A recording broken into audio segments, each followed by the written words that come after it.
ആറ്റുകാൽ പൊങ്കാലയ്ക്ക് ഒരുങ്ങി നിൽക്കുകയാണ് തലസ്ഥാനം.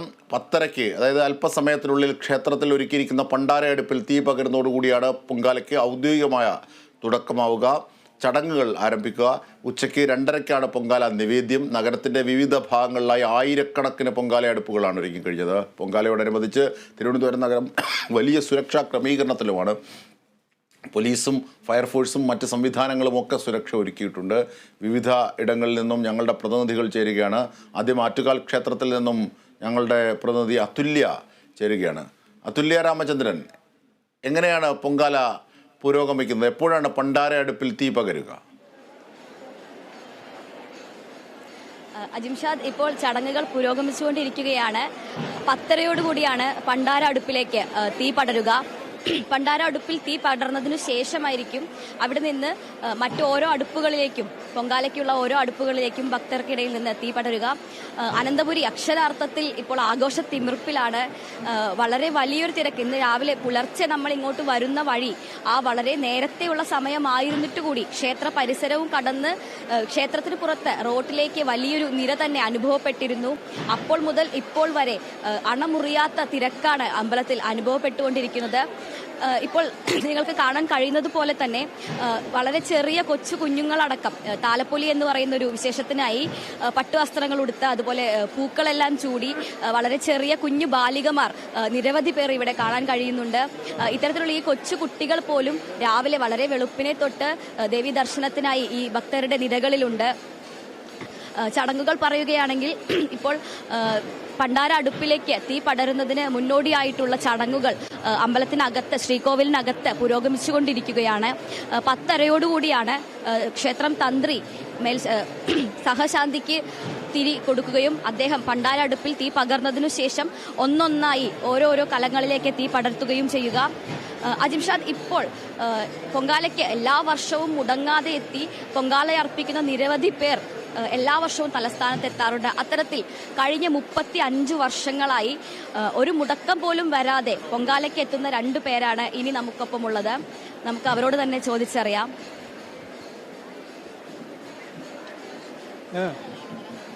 35 വർഷമായിട്ട് ഞങ്ങൾ വന്നുകൊണ്ടിരിക്കുകയാണ്. ഈ 2 വർഷത്തിന് മുമ്പ് വരെ അടുപ്പ് കൂട്ടി ഇത് വെച്ചോണ്ടിരുന്നത്. ഇപ്പോഴും ഞങ്ങൾക്ക് സുഖമില്ലാത്തതുകൊണ്ട് വരുന്നില്ല. മക്കളൊക്കെ ഉണ്ട്, അവർ വന്നിട്ടുണ്ട്. ഞങ്ങൾ കൊല്ലത്ത് നിന്ന് വരികയാണ്. കൊല്ലത്ത്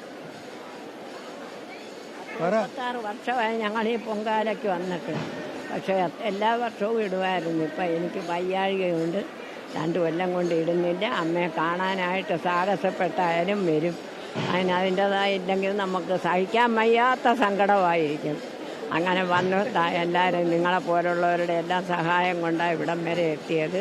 നടക്കാൻ ബുദ്ധിമുട്ടുണ്ടെങ്കിലും എല്ലാവരോടും എനിക്ക് പറയാനുള്ളത്, ഇവിടെ ആറ്റുകാലമ്മയടുത്ത് വിളിച്ച് നമ്മൾ കാര്യങ്ങൾ സംസാരിച്ചാൽ നമുക്ക് വേണ്ട രീതിയിൽ അമ്മ സഹായിക്കും. ഒരമ്മ നമ്മളെ പ്രസവിച്ച അമ്മ നോക്കുന്ന കണക്ക് നമ്മളെ ആ അമ്മ കാത്ത് രക്ഷിക്കും. അത് മറക്കാതെ എല്ലാവർക്കും വന്നവരായ ലക്ഷം പേര് വന്നുകൊണ്ടിരിക്കുന്നതല്ല, കുറയുന്നില്ലല്ലേ, ഒരിക്കലും കുറയുന്നില്ലല്ലേ. അപ്പോൾ ആ വന്നവരെല്ലാവരും കുറയാതിരിക്കുന്നു, കൂടുന്നതേ ഉള്ളൂ. അത് ദേവിയുടെ മാഹാത്മ്യം കൊണ്ടല്ലേ. അമ്മയെ വിളിച്ച് കാര്യങ്ങൾ സംസാരിച്ച് ആവശ്യങ്ങൾ പറഞ്ഞ് കാര്യം നടത്തി തരുന്നതിൻ്റെ പേരിൽ കൂടെ ആയിരിക്കും. നമ്മൾ ഉദ്ദേശിക്കുന്ന കാര്യം അമ്മ നടത്തി തരുന്നു. തീർച്ചയായിട്ടും അതിന് ഫലം കിട്ടും. ഇത്രയും സാഹസപ്പെട്ട് എനിക്ക് കാല് വയ്യാത്ത ഞാൻ കൊല്ലത്ത് നിന്ന് ഇവിടം വരെ വന്ന് പലരെയും സഹായത്തോടു കൂടി ഇവിടം വരെ എത്തിയ. ഇനി എത്ര പേര് സഹായിക്കണം? ഇത്രയും ജനങ്ങൾ വന്ന് കൂടിയെടുത്ത് എനിക്കൊരു പ്രത്യേക പരിഗണന ദേവി തരുന്ന കണക്കാണ് നമുക്ക് തോന്നുന്നത്. ദേവി തരുന്നതാണ്. ഇത്തരത്തിൽ വർഷങ്ങളായി കൊറോണ വന്നപ്പോൾ ഒരു 2 വർഷത്തിൻ്റെ വിടവിലല്ലാതെ മുടങ്ങാതെ എല്ലാ വർഷവും ഇവിടെ എത്തുന്ന നിരവധി ഭക്തരെ നമുക്ക് കാണാൻ കഴിഞ്ഞിട്ടുണ്ട്.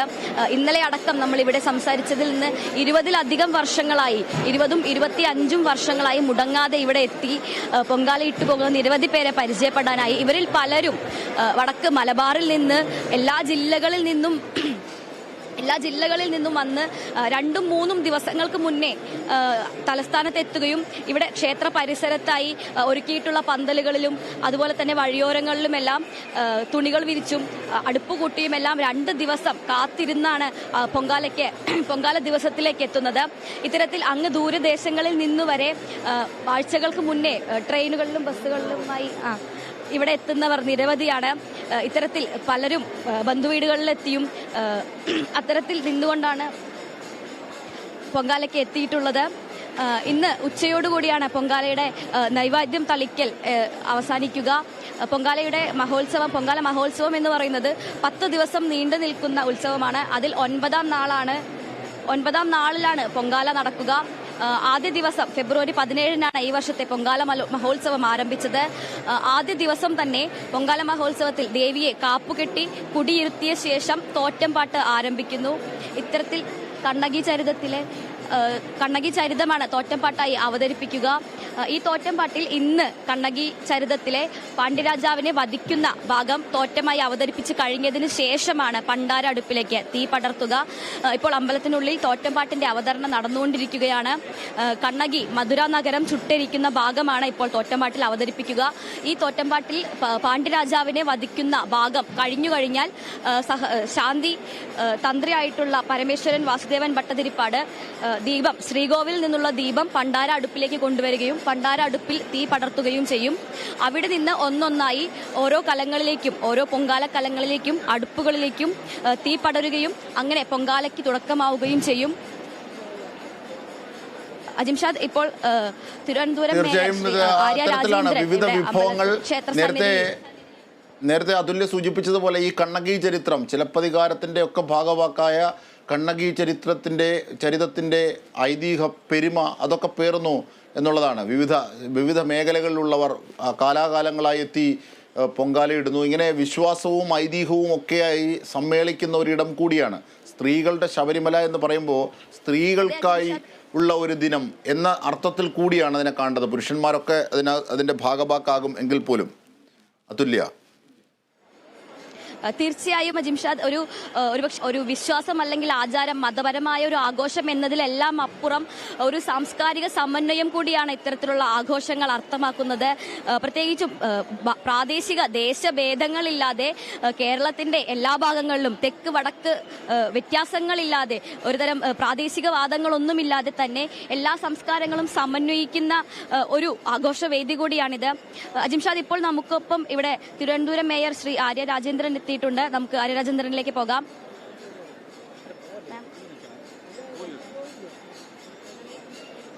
പൊങ്കാലയുടെ ഒരുക്കങ്ങളെല്ലാം പൂർണ്ണമായി നമുക്ക് നടത്താൻ കഴിഞ്ഞിട്ടുണ്ട്. മുന്നൊരുക്ക പ്രവർത്തനങ്ങളുടെ ഭാഗമായി വിവിധ പ്രദേശങ്ങളിൽ കുടിവെള്ള വിതരണം അടക്കം നമുക്ക് ചെയ്യാൻ വേണ്ടി കഴിഞ്ഞു. നമ്മൾ പ്രത്യേകിച്ചും ഒരു ചൂടിന്റെ ഒരു സാഹചര്യം കൂടിയുണ്ട്, കാലാവസ്ഥയുടെ ഒരു ചെറിയ പ്രശ്നം കൂടി ഉള്ളത് കൊണ്ട് പരമാവധി വളരെ ശ്രദ്ധിച്ച് ഒരു സുരക്ഷിതമായ പൊങ്കാല ഉണ്ടാകണമെന്ന് തന്നെയാണ് നമ്മൾ ഭക്തജനങ്ങൾക്കെല്ലാം അറിയിപ്പ് കൊടുത്തിട്ടുള്ളത്. നഗരസഭയെ സംബന്ധിച്ചിടത്തോളം നഗരസഭയുടെ ശുചീകരണ പ്രവർത്തനങ്ങൾ എല്ലാ ഡിപ്പാർട്ട്മെന്റിന്റെയും വർക്ക് അവസാനിക്കുമ്പോഴാണ് നമ്മളെ സംബന്ധിച്ച് നമ്മുടെ ഏറ്റവും പ്രധാനപ്പെട്ട ഒരു പ്രവൃത്തി ആരംഭിക്കുന്നത് തന്നെ. അതിൽ ഭക്തജനങ്ങൾ പരമാവധി സഹകരിക്കുന്നുണ്ട്. അവർ പ്ലാസ്റ്റിക് ഉപയോഗം കുറച്ചുകൊണ്ട് തന്നെ സ്റ്റീൽ പാത്രവും ഗ്ലാസും ഉപയോഗിച്ച് അതിന്റെ ഒരു നിയന്ത്രണത്തിൽ അവർ തന്നെ വന്നിട്ടുണ്ട് എന്നത് പ്രധാനപ്പെട്ട ഒരു കാര്യം തന്നെയാണ്. മാലിന്യത്തിന്റെ അളവ് കഴിഞ്ഞ വർഷത്തേക്കാൾ കുറയ്ക്കാൻ നമുക്ക് സാധിക്കുമെന്ന് തന്നെയാണ് നഗരസഭ പ്രതീക്ഷിക്കുന്നത്. അതിനുവേണ്ടിയുള്ള ക്യാമ്പയിൻ നമ്മൾ നഗരസഭയുടെ ആരോഗ്യ വിഭാഗം എന്നുള്ള നിലയിൽ തന്നെ നമ്മൾ നടത്തുന്നു. അപ്പോൾ വളരെ മികച്ച രീതിയിൽ തന്നെ നമുക്ക് നമ്മുടെ പ്രവർത്തനങ്ങൾ ഏറ്റെടുക്കാൻ കഴിഞ്ഞു. അതിൽ ബഹുമാന്യനായ മുഖ്യമന്ത്രിയുടെ നേതൃത്വത്തിൽ തന്നെ അതിന്റെ അവലോകന യോഗം, വിവിധ ഡിപ്പാർട്ട്മെന്റുകളുടെ അവലോകന യോഗം ചേർന്നിരുന്നു. എല്ലാ ഡിപ്പാർട്ട്മെന്റുകളും ചെയ്യേണ്ട കാര്യങ്ങൾ കൃത്യമായി വിലയിരുത്തിയിരുന്നു. ഇന്നിപ്പോൾ പ്രത്യേകിച്ചും അധികമായി ജനങ്ങൾ വരുന്നത് കൊണ്ട് തന്നെ ഗതാഗത നിയന്ത്രണം അടക്കം പോലീസിന്റെ നേതൃത്വത്തിലുണ്ട്. പൊങ്കാല സുരക്ഷിതമായി ഇടുന്നതിന് വേണ്ടിയുള്ള എല്ലാ ക്രമീകരണങ്ങളും നഗരസഭയും അതുപോലെ ഗവൺമെന്റും ജില്ലാ ഭരണകൂടവും ഏറ്റെടുത്തിട്ടുണ്ട്. അജിംഷാദ്, മേയർ സൂചിപ്പിച്ചതുപോലെ തന്നെ പൊങ്കാലയിൽ ഇത്രയധികം ഭക്തജനങ്ങൾ എത്തുന്ന ഒരു ആഘോഷം എന്ന് പറയുമ്പോൾ അതിനനുസരിച്ച് ഏറ്റവും പ്രധാനപ്പെട്ട എന്ന് പറയുന്നത് ഈ ചൂടാണ്. കാരണം ഒന്ന്, അടുപ്പിലെ ചൂട്, പ്രകൃതിയുടെ ചൂട് കൂടിയ കാലാവസ്ഥ, സ്വാഭാവികമായും സ്ത്രീകളുടെ വസ്ത്രധാരണം, നമ്മുടെ സ്ത്രീകളുടെയൊക്കെ വസ്ത്രധാരണം കൊണ്ട് കൂടുതലായി വിയർക്കുന്ന ഘട്ടമൊക്കെ ഉണ്ട്. അപ്പോൾ സ്വാഭാവികമായ ആരോഗ്യ പ്രശ്നങ്ങൾ ഉണ്ടാകാറുണ്ട്. നേരത്തെ സൂര്യകായത്തിൽ രാവിലെ നൽകുമ്പോൾ തന്നെ ഇന്നലെ തന്നെ പലരും തലകറങ്ങി വീഴുന്നതിലേക്കും ആരോഗ്യ പ്രശ്നങ്ങളിലേക്കൊക്കെ പോയത്. അപ്പോൾ അതാണ് ഹീറ്റ് ക്ലിനിക്കുകൾ അടക്കം തുടങ്ങി ഈ ഡീഹൈഡ്രേഷൻ ഉണ്ടാകാതിരിക്കാൻ, നിർജ്ജലീകരണം ഉണ്ടാകാതിരിക്കാനുള്ള വലിയ ക്രമീകരണങ്ങൾ ഉണ്ടാക്കിയിട്ടുണ്ട് ആരോഗ്യവകുപ്പുമായി ചേർന്ന്. അത് മേയർ അത് സൂചിപ്പിക്കുകയും ചെയ്തു അല്ലേ അതുല്യ? ഉച്ചയാകുമ്പോഴേക്കും ഒരുപക്ഷെ സൂര്യാഘാതം അടക്കമുള്ള അസ്വസ്ഥതകൾ ഉണ്ടാകാനുള്ള സാധ്യത കണക്കിലെടുത്ത് താപനില മുന്നറിയിപ്പുകൾ പുറപ്പെടുവിച്ചിരുന്നു. ആശ്വാസകരമായ ഒരു കാര്യം എന്താണെന്ന് വെച്ചാൽ ഇന്ന് രാവിലെ ഒരു 7:30യോടുകൂടി ഈ പ്രദേശത്തെല്ലാം ചെറിയ രീതിയിൽ മഴ പെയ്തിരുന്നു. ചെറിയ രീതിയിലാണെങ്കിൽ പോലും മഴ പെയ്തത് ഇത്തരത്തിൽ ചൂട് കുറയുന്നതിനും അതുപോലെ തന്നെ പൊടി അടങ്ങുന്നതിനും വളരെയധികം സഹായകമാവുകയുണ്ടായി. ഇത് വളരെ വലിയൊരു ആശ്വാസമാണ് ഇപ്പോൾ ഭക്തജനങ്ങൾക്ക് നൽകിയിട്ടുള്ളത്. എന്തായാലും നിലവിൽ ചൂടിന് ചെറിയൊരു ശമനമുണ്ട്. മാത്രമല്ല മഴ പെയ്തതുകൊണ്ട് തന്നെ സാധാരണയായി വളരെയധികം പൊടിപടലങ്ങൾ ഉണ്ടാവാറുള്ളതിനും ഒരു ശമനം ഇപ്പോൾ ഉണ്ടായിട്ടുണ്ട്. എന്തായാലും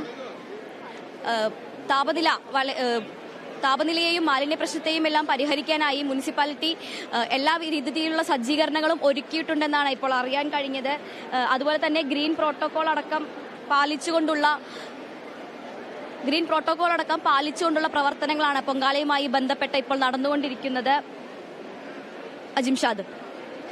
തീർച്ചയായും, കാരണം ഈ ക്ഷേത്രത്തെ സംബന്ധിച്ച് നേരത്തെ നമ്മൾ പറഞ്ഞതുപോലെ ആറ്റുകാൽ പൊങ്കാലയ്ക്കുള്ള ഐതിഹ്യം, അതുപോലെ തന്നെ ഈ ദ്രാവിഡ സംസ്കാരത്തിൻ്റെ വലിയ പ്രതിഫലനങ്ങളാണ് ഭദ്രകാളി എന്ന വിശ്വാസവുമായി ബന്ധപ്പെട്ടുള്ളത്. ഒരുപക്ഷെ ദ്രാവിഡ സ്വഭാവങ്ങളിൽ മാത്രം കാണുന്ന, പിന്നീട് അത് മാത്രമല്ല ഈ ശൈവ വൈഷ്ണവ സമ്മേളനങ്ങളുടെ, അതായത് ശബരിമലയ്ക്ക് സമാനമായി അത്തരത്തിലുള്ള സങ്കല്പങ്ങളുടെ ഒക്കെ കൂടിച്ചേരലുകളുണ്ട്. അങ്ങനെ സാംസ്കാരികവും ഐതിഹ്യവും ചരിത്രപരവുമായ ഒക്കെ ബന്ധപ്പെട്ട് കിടക്കുകയാണ് ഈ ആറ്റുകാൽ പൊങ്കാല. ഒരുപക്ഷെ ഭക്തി എന്നതിനപ്പുറത്തേക്ക് അതുല്യ.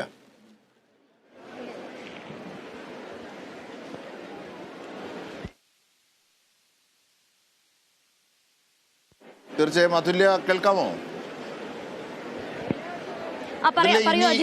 ഇനിയിപ്പോ പണ്ടാര അടുപ്പിലേക്ക് തീ പകരുകയാണ് പ്രധാനപ്പെട്ട ചടങ്ങ് അല്ലേ?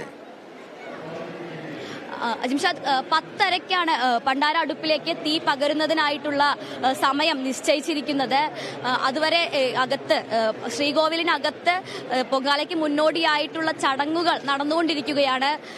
അത് തോറ്റമ്പാട്ട അവതരണം, അതുപോലെ തന്നെ കലശം പോലുള്ള നിരവധി ചടങ്ങുകൾ ഇപ്പോൾ പൊങ്കാലയ്ക്ക് വേണ്ടിയുള്ള മുന്നോടിയായുള്ള ചടങ്ങുകൾ നടന്നുകൊണ്ടിരിക്കുകയാണ്. അവ പൂർത്തിയായ ശേഷം മാത്രമേ പണ്ടാര അടുപ്പിലേക്ക് തീ പകരുന്ന ചടങ്ങിലേക്ക് കടക്കുകയുള്ളൂ. കൂടി ഒന്ന് പോവുകയാണ്. അവിടെ സെക്രട്ടേറിയറ്റിന് മുന്നിൽ നിന്നും കമലേഷ് തെക്കേക്കാട് ചേരുന്നുണ്ട്. കാരണം ഈ പൊങ്കാല എന്നത് നേരത്തെ സൂചിപ്പിച്ചതുപോലെ കൊറോണ കാലഘട്ടത്തിൽ ഒഴികെ ഓരോ ദിനങ്ങളിലും ഓരോ വർഷങ്ങളിലും കൃത്യമായി ഭക്തജനങ്ങളുടെ എണ്ണം കൂടുന്നു. അടുപ്പുകളുടെ എണ്ണവും അതിൻ്റെ നിരയും വർദ്ധിക്കുന്നു. നഗരാതിർത്തിയിലേക്ക് പോലും അടുപ്പുകൾ പടരുന്ന സാഹചര്യം ഉണ്ടാകുന്നു. അങ്ങനെ ഓരോ കാലഘട്ടത്തിലും അതിന് അപവാദമല്ല ഇന്ന്. അത് ബോധ്യമാക്കുന്നതാണ് ഇവിടെ നിന്നും കിലോമീറ്ററുകൾക്കപ്പുറമുള്ള